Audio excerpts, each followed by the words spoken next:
Good morning, everyone, and welcome to the Early Edge. A very happy Thursday to all of you. I see a lot of people in the chat, including Danny Brasco, with a ton of cricket picks, it appears. So very, very happy to see that. Speaking of picks, let's see how we did on the recap screen yesterday.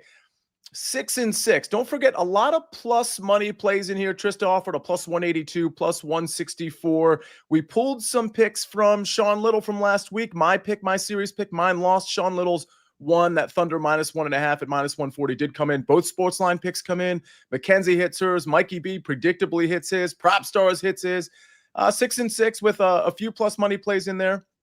Isn't bad, but it isn't great. So let's see if we can do a little bit better. We've had some good days this week and some middling days like this. Let's bring in the stars of the show. And we've got a good cast here. We got Mikey B, we got Larry Hartstein, and we got Buckets. I think I need to start. Larry, I'm going to start with you. The Timberwolves. I thought this was going to go at least 6 games. I did think the Timberwolves were probably going to lose, but I thought they'd get both at home, most likely, and that this would go 6 games. I was incorrect about that. Yesterday was just a bold-faced, like, Thunder are so much better than the Timberwolves. Your reaction?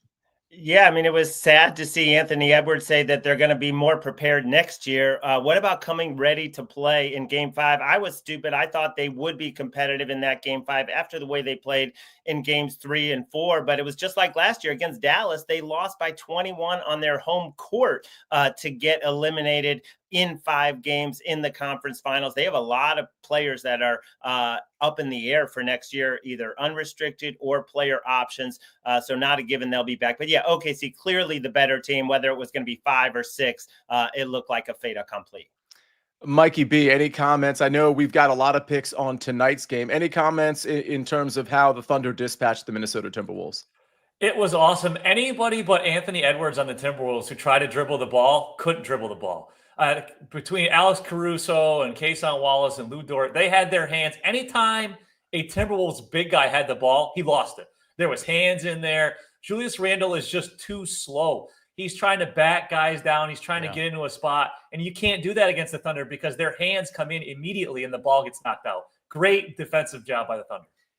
Buckets, I know you don't have a response to basketball, but I have a question for you. I believe last time you were on, it was the Icelandic teams. Are we going to have a pronunciation contest today, or is it a little easier today? This one should be a little easier, and I'm shocked that you'd think I don't have a basketball take. I grew up in Indiana. I'm a Hoosier, which means I'm automatically a Pacers fan. Yes. Just this year, though, when they're playing really well. So that's who I'm watching.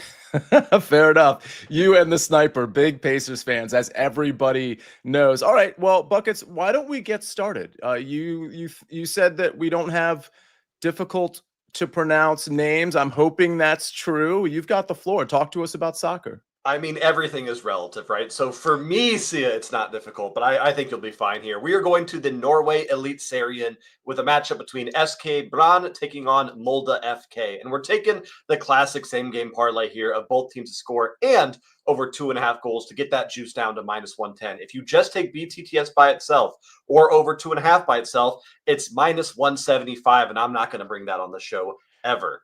But there's a lot of reasons I like this game. Molde is a bit of a tricky team, especially this season, because they're struggling pretty hard right now. But historically, in recent years, since Brann was once again promoted, Molde has done a tremendous job dealing with this Brann side. If you look at the last 3 times they played, Molde have won all 3 of those fixtures, but they came with goals. 2-1 Molde, 3-1 Molde, and 3-2. This is a team that knows how to score against a Brann side that normally is very, very good defensively, but for some reason, Molde is their kryptonite and they fall apart. I love goals in this one at both ends of the pitch, and we love that over 2.5. See ya. All right, and you did tell me, is it Friday that we have the Champions League final? Is that what we have to look forward to there? We have the Champions League final taking place Saturday, and we will have so much content. Martin and I are both on the network show tomorrow. We will both be on Saturday as well before the Champions League, and we'll be bringing Champions League plays for BPE tomorrow as well. So we'll make sure everyone's covered across the board here. Wow, that's amazing. I'm glad I asked the question. All right, Mikey B, let's transition from soccer to the hardwood. Interesting note that a little birdie told me before the show. I believe, and I might have incorrectly memorized this number, that Mikey B, you might be the #1 SportsLine NBA capper. It's you and Prop Stars kind of toggling back and forth, but if memory serves, you're up about 35 units on the season. So congratulations to you. Please correct me if I'm wrong, but you've got a couple of picks for us as well. But please respond. You've had a great season. You've been great on the early edge, and we very much appreciate you, whether you win or lose. Yeah, thank you. I appreciate that. Yeah, I've been doing pretty well and hopefully keep it going here. So let's do 2 more player props for this. I'm kind of bummed because we're not going to have games on every night here with this every other conference finals thing. So this is a bit of a bummer. Hopefully, maybe we can get an extension of this Eastern Conference Finals series. So we're going to start out Josh Hart over 8.5 rebounds at -120. Now, he's moved to the bench, but that has not been a bad thing for him. In Game 3, he still played 34 minutes off the bench, 8 points, 10 rebounds, 36 minutes off the bench in Game 4, 12 points, 11 rebounds. He's got at least double-digit rebounds in 3 or 4 games in this series. During the regular season, the Pacers allowed the 9th most rebounds per game in the league. Hart has averaged 10 rebounds per game at home during the regular season. He feeds off that home crowd energy. Another note here, Karl Anthony Towns is officially listed as questionable. We saw him hurt his knee late in that Game 4. I think he plays, but if he's limited anyway, the Knicks are going to need Josh Hart to control the glass even more. So our first wager is Josh Hart over 8.5 rebounds. And then we're going to go to the Pacers side of things and take Pascal Siakam under 9.5 rebounds and assists at -135. Now, he's averaging 37 minutes in the Eastern Conference Finals, but despite playing that much, he's only averaged 4.8 rebounds and 3.3 assists. He has combined for 8 or fewer rebounds and assists in 3 of the 4 games. The one game he went over, he had 11, which was that Game 1 overtime game. He played 43 minutes in that game. During the regular season, the Knicks allowed the 2nd fewest rebounds per game in the league, the 7th fewest assists per game in the league. I have seen this move to 8.5 in some spots, with the under being at plus odds. I don't mind taking the under there too, but we're officially here. We're going to do Pascal Siakam under 9.5 rebounds and assists.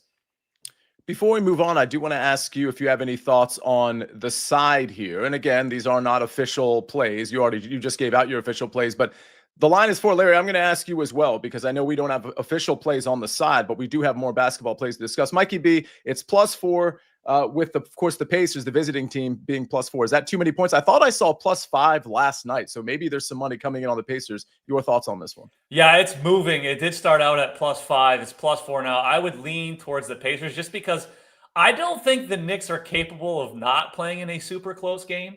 Even if it's at home, every Knicks game is close. The Towns thing is concerning. He has been awesome. The Pacers can't stop him, whether it be on the glass or offensively. He has been great. I think he plays. If he's limited at all, that could be a problem for the Knicks. Larry, your thoughts? 4 too many? Yeah, I mean, it was 5.5. That was definitely tempting on the Pacers, because the Knicks have not been able to stop them at all this series. But I do think the Knicks are going to extend the series. But I agree with Mike. I think it's be another tight one right down to the wire. All right. Let's take a look at actually a couple of chat comments here with respect to golf. I do want to point them out. Big Cheesy says Davis Thompson over Max Homa -135, and Lucas Glover over Matthias Schmid -125 there. I'm not going to play either of those.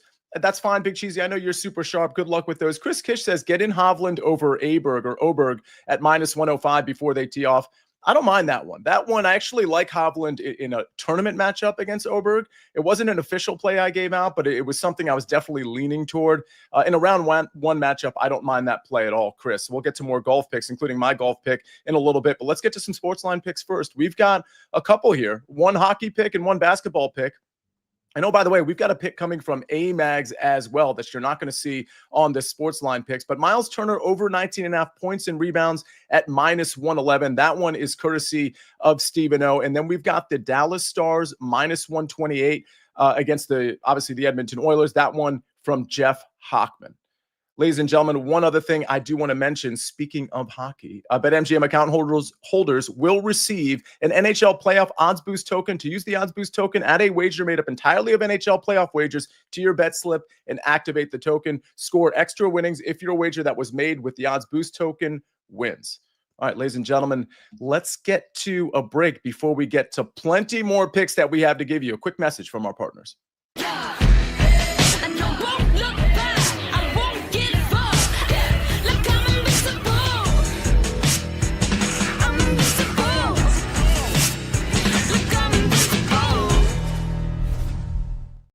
We are back on the Early Edge, brought to you by BetMGM, the sportsbook born in Vegas. Please hit the like button if you haven't already. I see a ton of you in the chat. J-Met says Siakam down to down to 8.5 at plus 102. Gipper's picks has some WNBA picks, and I want to give Japan a shout out because he had the Mystics money line yesterday at like plus 160. I do believe they pulled off that win. Liddy in here. All CBS cappers are sharp. Thank you for saying that. Very much appreciate it. Brad Morris in here dropping some knowledge on Siakam's rebounds as well. Larry, I'll tell you what, I've done a lot of talking. How about you give out your play? Because your play and AMags play are very much correlated. This is a play I was going to give out as well. You beat me to it, which I'm happy that you beat me to it. I'll give out a golf play. No problem here. Talk to me about the Nationals on the road in Seattle. Yeah, taking the Nationals first 5, minus 118 behind Mackenzie Gore, who's striking out hitters at a stunning rate this season, and he's in very good form. And on the other side for the Mariners, you have Emerson Hancock, former first-round pick, number 6 overall, throws very hard in the high 90s, but yet not getting any strikeouts. I believe 28 Ks in only 39 innings, gave up 9 hits last time to the Houston Astros, and his expected slugging percentage allowed is over 500. So people are putting the ball in play. I just like the pitching matchups. I'm going to stay away from the bullpens. The Nationals obviously in some better form right now than the Mariners. I'm taking them on the first 5. And another play that I just started to put up at SportsLine, if you can find this minus 140 or less, that's going to be Christopher Sanchez to go over 5.5 Ks in the first game of the doubleheader. 30% K rate is what he has, and the Braves have been highly susceptible to left-handers in the last over the last 30 days. That's good stuff there, because John in the chat says any leans in day baseball, Phillies Braves. Well, we got the doubleheader. One starts at 105. That's the Christopher Sanchez game. So we're looking at over strikeouts, courtesy of the Maestro. Maestro, go ahead. Yeah, and then you have Sale against Wheeler tonight. So we don't have a lot of games, but we have, an ultimate marquee matchup. That Seattle game, the Nationals game, is at 9:40 tonight. So while you're watching the Knicks, you might want to toggle back and forth to that one. We also have a pick from AMags that is highly correlated to your play, Larry. So we've got Harry helping us out on the 1s and 2s. Harry, if you could put that play up. He's got the Nationals team total over 3.5 runs at minus 130. Again, I love anything here that's going to fade Emerson Hancock. My preference between this pick and the Nationals first 5, and you probably don't care about my preference here, is the Nationals first 5, because I like what the Nationals bats have been doing, and I just love fading Emerson Hancock.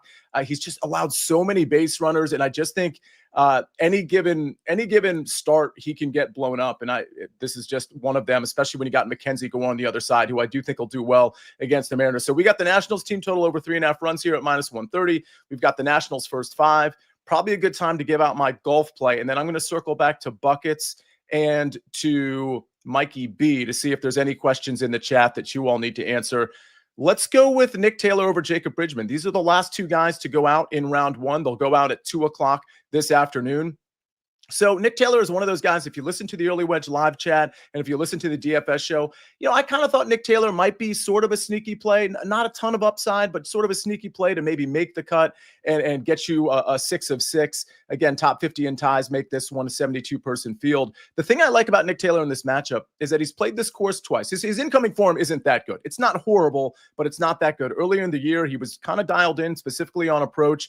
It's kind of tailed off a little bit, but Jacob Bridgman has tailed off quite a bit. I'm a Jacob Bridgman guy. We've won a lot of money on him earlier in the year, but over the last 4 or 5 tournaments, he's just kind of lost it. And I don't think his game is going to find it here. I think he's going to be wild off the tee. His long iron play is very good. That'll help him. But I think off the tee in the short game, I think it's going to catch up to him in this tournament. Usually a good putter, hasn't been. Usually a good approach player, hasn't been. Nick Taylor, the reason I like him is he's played this course before. And the last 2 times he's played it, he's actually made the cut, predictably, but also finished like in decent finishing position. Jacob Bridgman's never played this course before. So you got a guy that's coming in with kind of bad form over the last 4 or 5 tournaments that's never seen this course before competitively. And I think round 1 specifically would be a place to target Jacob Bridgman over Nick Taylor, who has done pretty well here the last couple times he's played. So give me Nick Taylor minus 110 over Jacob Bridgman, this one at 2 o'clock. All right, Buckets, I want to circle back to you. Any soccer stuff in the chat before we get to Mikey B?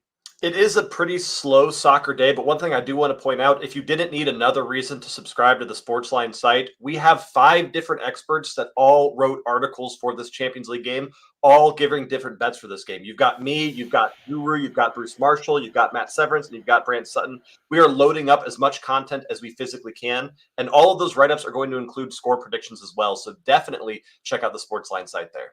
Yeah, I do want to say, too, there's a lot of WNBA chatter, which is good. We're going to have Calvin Wetzel on the show. I think Mackenzie Brooks is going to be covering WNBA for us on the early edge. And, of course, they covered on Sportsline. But, we have Larry, correct me if I'm wrong, we have a WNBA Discord that opened up like 2 weeks ago. And Calvin's in there and others are in there talking WNBA. So I think the one like kind of gold mine when it comes to Discord, whether it's WNBA or NASCAR or horse racing or MLB where AMags is living, there's so much going on there that if you're not interested or not getting the picks on the early edge, there's just so much more coming in the Discord channel. I think it's probably the best new feature we have going right now. Larry, go ahead. Yeah, the advantage is that Calvin, before that gets up on the site, it may be the next morning when an editor is able to publish it to the site. He puts his plays in the Discord as soon as he has them, and they've been moving, and I've been betting all of them. He's been doing well. I don't have his exact stats right now, but he has a very good long-term track record in the W. So yeah, that is definitely a big perk. I think we're up to almost 5,000 people in the Discord, wow. Which is very exciting. 5,000, pretty active people as well. So I love to see that. Mikey B, any NBA questions that you need to address? Yeah, Eric David mentioned that there's an odds boost for Jalen Brunson, 30.5 points. It's 50% boost, either over or under. You pick which one. I would lean towards the over. He has gone over 30 points in 3 of the 4 games in the series. If the Knicks have any chance of winning this game, especially with Towns with the knee issue, Brunson is going to have to go off. He's going to be very aggressive attacking the paint. The Pacers basically can't stop him when he goes into the paint. So I would go over there, especially at that minus 106. Then you get a 50% boost on top of that. I do think that's the more appealing side. Okay, Jalen Brunson to go off today. We do have a home run graphic to go over. And then, Larry, I believe you might have a question for the panel, which we're going to get to. Keep it coming in the chat, by the way. Appreciate everybody's participation here, including, of course, Danny Brasco. Let's take a look at what the SportsLine model likes from a home run standpoint. We've got George Springer, pretty great value here. Plus 375 says SportsLine, but the real odds plus 520. Brent Rooker plus 350 versus plus 400, and Junior Caminero plus 355 versus plus 440. So a few home run props to consider there. Larry, you've got a question for us.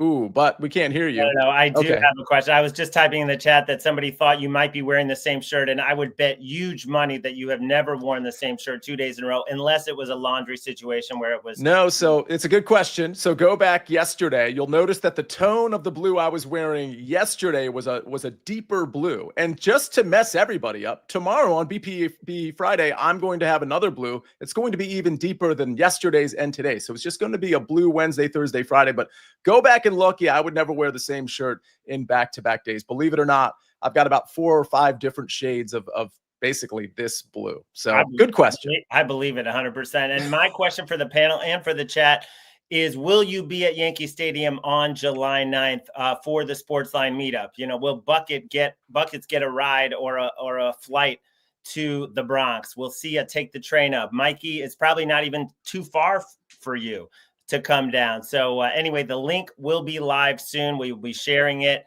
First 75 people get SportsLine swag. So there's a little incentive.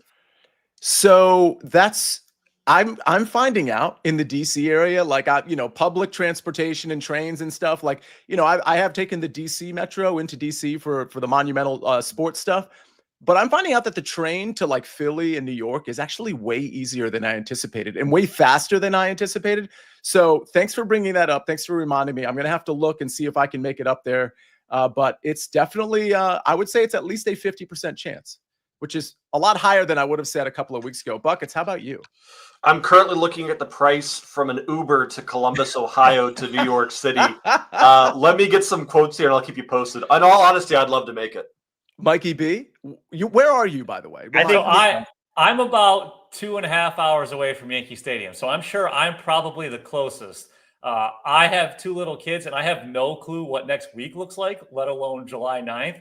So if my wife doesn't have me scheduled for anything, I will be there. But I have to check with my first supervisor to see if I'm available.